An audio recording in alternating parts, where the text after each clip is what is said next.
Hey guys, what's up? Sorry about the crappy view again. I don't have fraps, but alright, that's my old design for the hidden door. This is my new design for the hidden door. That's just the way the main chunk of pistons is set up, so that the first one pushes out the next two. This one pushes forward the block, and then this one, which would then be there, pushes this other piston out, which will then be out here, and it'll push that block out into the doorway. Let's see.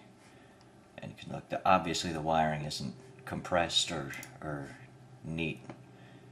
I mean, when I was building it, I made it with a little bit of neatness and modularization in mind, so you can kind of see where like the different components are. Like there's the one component here, another component over here, and each of these is an individual line of power. You have the power that comes up and goes across. And inside looks like a dead end. You pop the switch, it comes open, it's all hidden. Then it closes and you have your door flush with the wall. And I just used the yellow wool so that you can see which are the blocks that are moving. Any yellow block is a block that's getting pushed somehow. This one ends up in the wall. It comes down after everything retracts to hide it. When you actually build this, obviously you'd make the yellow blocks out of whatever the wall is, which is probably going to be stone, since you're probably building in the side of a mountain. Although you could be building in a castle or something. And then it just pops up, comes out. And it leaves plenty of time to walk through, so you don't have to worry about getting killed by it unless you're an incredibly slow individual. I have some wiring down here. This is my reset.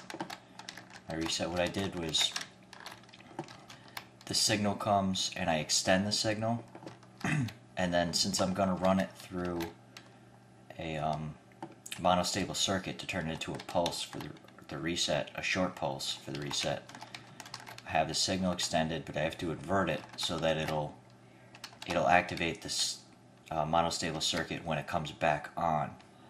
Because when the power comes, it'll turn this off, and this will stay off for a few seconds, and that's what holds the door open. And then it comes down, and when that turns back on, this pulses, and then that pulse is too short to actually activate these last two because of the delay.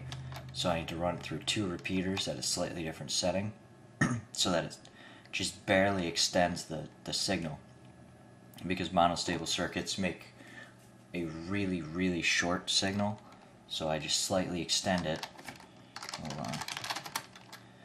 And then delay it here to give you a little tiny bit more time. Then this comes and it goes into these, and they actually activate in reverse order, because when I started the project I was thinking about it backwards because I'm dumb. And I actually set these switches up in reverse order. So when you hit the button, they actually activate from the far end back. And when they reset from here back. So really, I guess I could run... No, that won't work. It's set up backwards. And then if you pop up here, those other pistons are over here. All that good stuff. And I have a model... actually, I already showed you that. Never mind. I think I covered everything. Those are just RS NOR latches. Let's see. I think that's about it. And I showed you that stuff on one side, but it's symmetrical. So, you know. And this could easily be moved over one, just so that you could continue your wall here. Or you could even have this underneath and build the whole thing more vertically, so that you could have a room over here, and then this you would be able to run off the side and come down, rather than coming up and along the doorway, or along the hallway. And I don't know. I'm pretty happy with this design. I think I might just revise the wiring rather than come up with a new design, because I like how everything is completely hidden. I mean, it's yellow so you can see it, but that wouldn't be yellow in an actual application.